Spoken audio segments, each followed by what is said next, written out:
Tunaendelea na swali letu la tatu.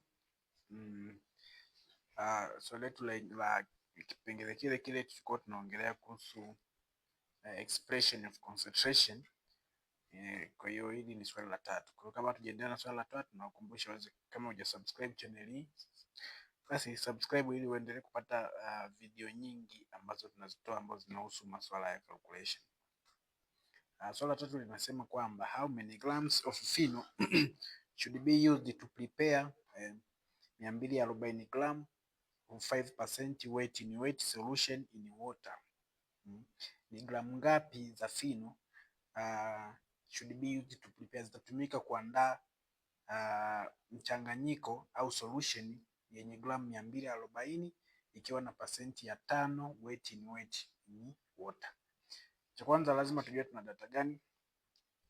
Data tunajua hapa tuna volume ya preparation nzima ambayo ni 240 gram, lakini tuna percentage ya solution nzima ambayo ni 5% weight in weight. Kwa hiyo kama kawaida formula yetu ni ile ile, weight of solution. Kupata active ingredient tunasema tunachukua weight of solution in gram, tunazidisha na percentage strength ya preparation nzima, lakini decimal place, then tukizidisha tunapata gram ambayo itakuwa kiwango tutakachokipata ndio kitakuwa ni kiwango cha active ingredient ambacho ndio kitakuwa ni gramu ya fino.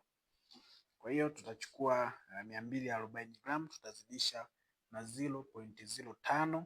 Hapo 0.05 tunakuwa tumeconvert tayari kwenda kwenye decimal place.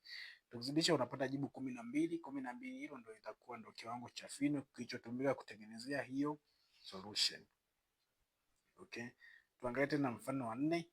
Mfano wa 4 au swali la 4 linasema what is the percentage strength? Ni percentage strength ngapi za weight in volume of solution of a solution of urea if 80 ml contain 12 gram, kwamba ni asilimia ngapi za solution ambayo ni weight in volume ya urea. Sasa ikiwa yani itakuwa na percent ngapi hiyo solution ikiwa solution nzima itakuwa na mili 80, lakini kiwango cha active ingredient kitakuwa ni 12 gram.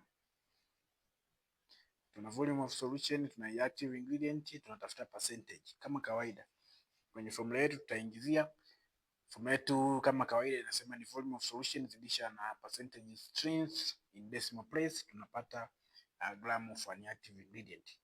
Hapo tuna 80 ml ambayo ni solution, tutazidisha na x ambayo hiyo x ndio percent ambayo tunaitafuta. Basi utajibu baada ya hapo utagawa hiyo 80 ml kwa pande zote. Kwa hiyo utagawa 80 ml, then utagawa 80 ml kwa pande zote. Kwa hiyo at the end itakuja kuwa ni 12 gram gawa kwa 80. Unazidisha kwa 100 ili uweze kupata percentage. Kwa hiyo ukifanya hivyo utakuja kupata ni 15% za weight in volume. Kwa hiyo 15% ndio zilitengenezwa kutoka kwenye 80 ml na 12 gram.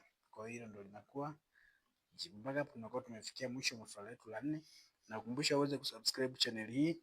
Vile unaweza like, share na comment kama utakuwa na swali au kuna sehemu hujaelewa.